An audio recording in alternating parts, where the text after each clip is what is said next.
నమస్తే మేడం. నమస్తే. మేడం, ఇప్పుడు మనం రామాయణం గురించి ఇన్ని మాట్లాడుకుంటున్నాం కదా. సీతాదేవి కళ్యాణం ఎలా జరిగిందంటారు వాల్మీకి రాసిన దాని ప్రకారం? యాక్చువల్గా చెప్పాలంటే మనం సినిమాల్లో సీరియల్స్లో చూసినట్టయితే సీతా కళ్యాణం జరగలేదు. అంటే శివధనుసుని విరవడం ఇవన్నీ లేవంటారా? అది అసలు శివధనుసుని విరవలేదు. ముందు విరవలేదు. రాముడు శివధనుసుని విరవలేదు. అది అసలు స్వయంవరం కూడా జరగలేదు. మరి సీతా స్వయంవరం శివధనుసుని విరిచారు అని చెప్పి చాలా సినిమాల్లో బయట కూడా చాలా మంది మాట్లాడుతూ ఉంటారు. అదే ప్రాచుర్యంలో కూడా ఉంది, మనం కూడా అదే చదువుకున్నాం కూడా. కానీ వాల్మీకి రామాయణంలో వాల్మీకి ఎక్కడ అది అసలు అట్లా రాయలేదు. ఆయన వివాహం ఎలా జరిగిందో చెప్తాను.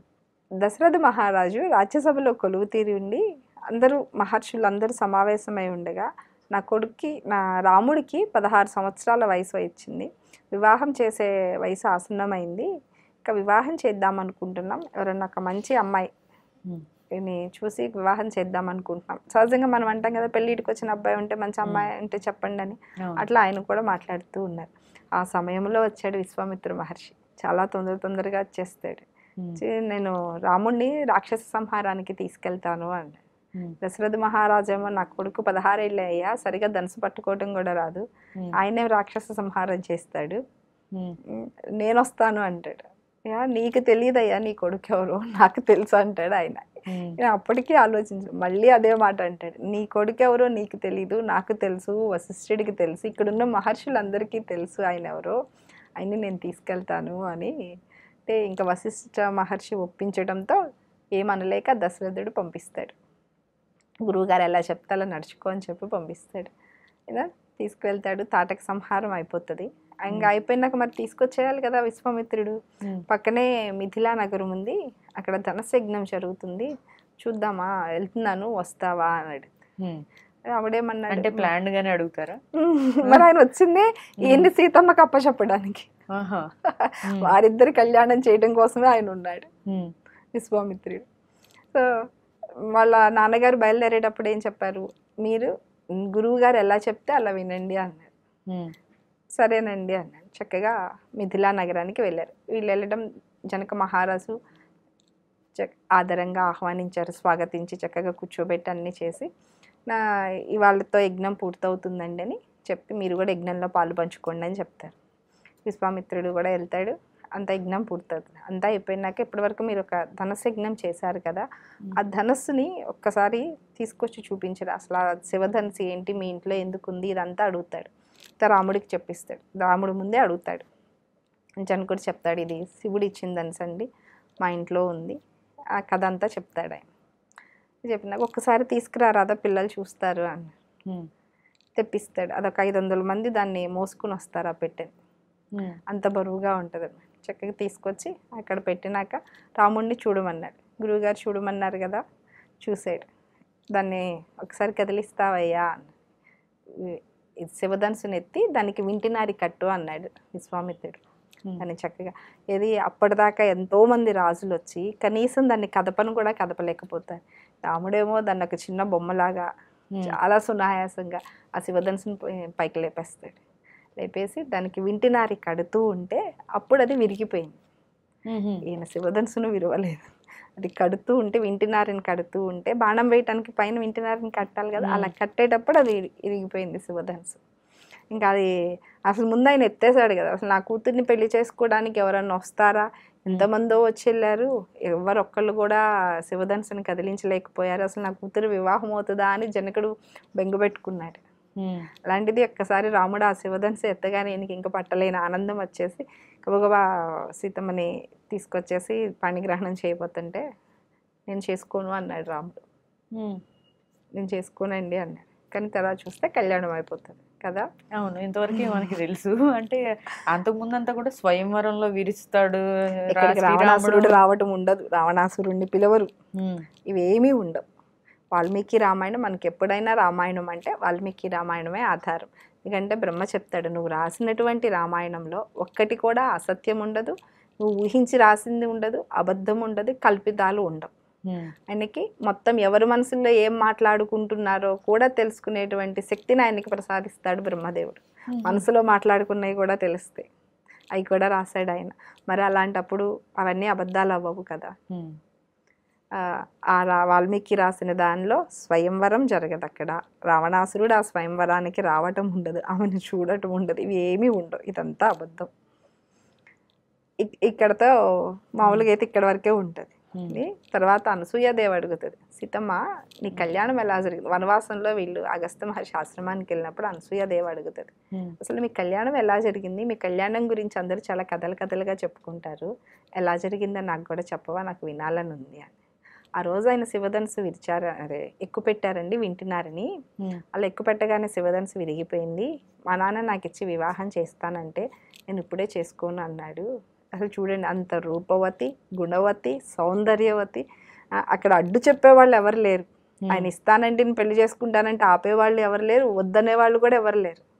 రాముడికి విశ్వామిత్రుడు చేసుకోమంటున్నాడు, ఎవరు అడ్డు లేదు, ఆపేవాళ్ళు కూడా లేరు, కానీ చేసుకోను అన్నాడు. ఎందుకు చేసుకోను అన్నాడమ్మా అంటే, వాళ్ళ నాన్నగారు రావాలి, వచ్చి మీ అమ్మాయిని చూసి, మీ సీతమ్మని చూసి, అంతా బాగుంది, నాకు సరిపోతుంది, మా కుటుంబానికి సరిపోతుంది, మా కుటుంబంలో ఈ అమ్మాయి ఇమడగలదు, నాకు మంచి ధర్మపత్ని అవ్వగలదు, మా నాన్నగారు మెచ్చాలి అని చెప్పాడు. మా నాన్నగారికి నచ్చి అంత మా నాన్నగారికి ఇష్టమైతే అప్పుడు నేను మీ అమ్మాయిని వివాహం చేసుకుంటాను అన్నాడు. ఆయన శివధనుసు ఎత్తినందుకే జనకుడు మురిసిపోతున్నాడు. ఆ తండ్రికి ఇచ్చిన ప్రాముఖ్యత ఉంది చూసారా, వివాహ విషయంలో తల్లిదండ్రుల యొక్క ప్రాముఖ్యత. సో నా భార్యను మా తండ్రి గారు ఎంచాలి, మా తండ్రి గారు చూడాలి, ఆయనకి ఎవరైతే ఇష్టమో వారినే పెళ్లి చేసుకుంటాను అన్నాడు కదా. ఆ మాటకైతే జనకుడు ఇంకా మురిసిపోయాడు. నా అల్లుడు నిజంగా ఇట్లాంటి అల్లుడు దొరకడానికి ఎంత అదృష్టం ఉండాలో అనుకున్నాడు. వెంటనే అయోధ్యకి పంపించాడు. వాయువేగంగా వెళ్ళేటువంటి భటులు వెళ్ళి అక్కడ ఆయనకి విషయం చెప్పారు. ఇక్కడ దశరథుడు కూడా విషయం చెప్పేశారు కదా, ఆయన వెంటనే బయలుదేరి వచ్చేయలేదు. ఆయన మంత్రిమండలితో సమావేశం చేశాడు, ప్రజలతో మాట్లాడాడు. అంటే పాలకుడు ఎలా ఉండాలో చూడండి, అది కూడా అక్కడ వస్తుంది. అందరు అంగీకారంతో బయలుదేరి వచ్చాడు. ఇంకా రాగానే ఆయన సీతమ్మను చూసి, ఆయన నా కొడుకుకి సరైన భార్య, నా ఇంటికి సరైన కోడలు విషయం అయితే తెలుస్తుంది కదా, అసలు తెలియకుండా ఉండదు కదా. మనం ఎలా అయితే ఏదైనా వివాహం చేసేటప్పుడు ఎలా ఎంక్వైరీలు చేసుకుంటామో అలాగే ఆయనకు కూడా మరి వాళ్ళకు ఉండేటువంటి సీక్రెట్ ఏజెంట్స్ కానివ్వండి, వశిష్ఠాది మహర్షులందరూ కూడా చెప్తారు కదా ఎవరు ఏంటి అని. అట్లా దశరథుడు వచ్చి నీలాంటి మహాత్ముడిని చేసుకోవడానికి నాకు అదృష్టం ఉండాలి అండి, నా మహాత్ముడి నీ దగ్గర పెరిగినటువంటి కూతుర్ని చేసుకోవడానికి. వీళ్ళదేమో మొత్తం సిరి సంపదలతో తులుతూగేటువంటిది, ఇక్కడంతా జ్ఞానమే జనకుడిది. వాళ్ళకేవి భోగాలు వీటి మీద ఆసక్తే ఉండదు వాళ్ళది ఏంటంటే ప్రతి మనిషిలోనూ దైవాన్ని చూడడం అనేది ఉంటుంది. అంతా జ్ఞానంతో నిండిపోయినటువంటి రాష్ట్రం వాళ్ళది. వీళ్ళదేమో సిరి సంపదలతో తులుతూగేటువంటిది, అంత నిడారంభరమైనటువంటి జీవితం జీవిస్తుంటారు. అంత రాజు అయినా కూడా జనకుడు వాళ్ళ జీవన విధానం వేరుగా ఉంటుంది. సో ఇంతటి మంచి జ్ఞానవంతురాలైనటువంటి కోడలు మా ఇంటికి రావడం, ధర్మాత్మురాలు, నా రాముడికి భార్యగా రావాలంటే నేను ఎంత పుణ్యం చేసున్నాలో, నాకు నచ్చిందయ్యా మీ అమ్మాయికి ఇచ్చి వివాహం చేస్తానంటే. అలా సీతారాముల వివాహం ఇంకా నాన్నగారికి మెచ్చింది కదా, మెచ్చారు కదా, రాముడు వివాహం చేసుకున్నాడు. అందుకే ఆయనకి సీత అంటే ఇష్టం. మా నాన్నగారికి మనసు దోచుకుంది, మా నాన్నగారికి నచ్చింది, మా నాన్న నచ్చి నాకు ఇచ్చి వివాహం చేశారు. దానితో పాటు ఆమెలో ఉన్నటువంటి ధర్మగుణం, రూపం, సౌందర్యం, అన్ని విషయాలకి.